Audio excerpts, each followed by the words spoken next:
Welcome to Smart Remarks, where I got an idea. How about the job creators pay a little more in taxes so you can pay less?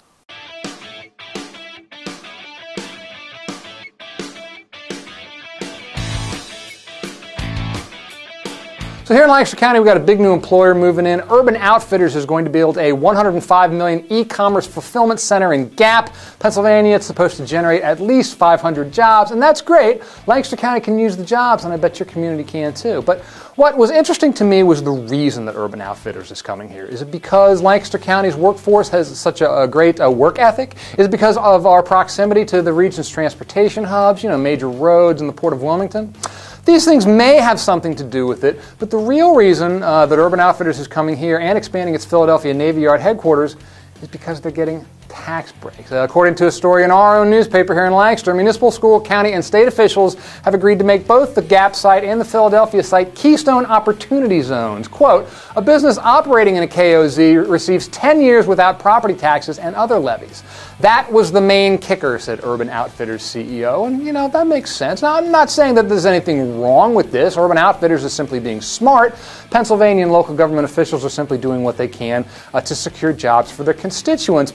And this is obviously nothing unique here to Pennsylvania. Tax breaks are dangled in front of the quote-unquote job creators throughout the country, but it remains a worrying trend because it's all part of the ongoing process of shifting the tax burden from the organizations with the deepest pockets to you, the little guy.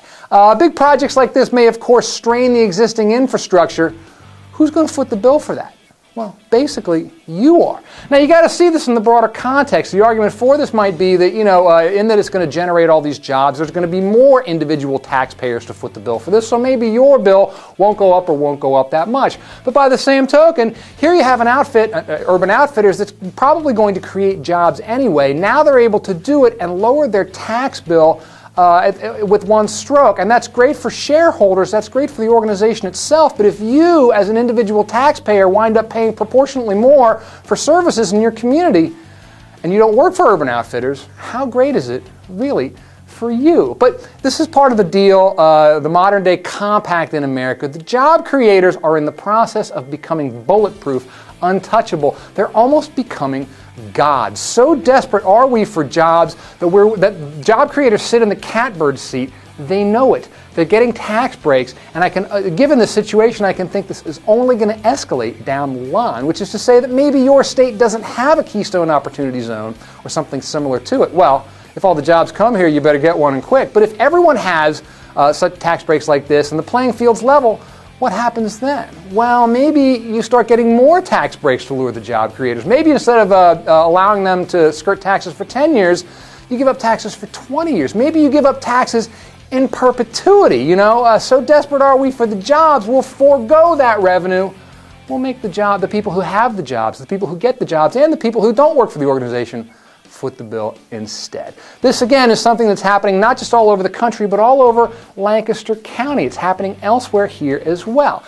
We may well be on our way to an economy where the only way to generate jobs is to provide tax breaks for the job creators. As the Urban Outfitters CEO said, that's the kicker. But sometimes you just got to wonder, who's getting kicked?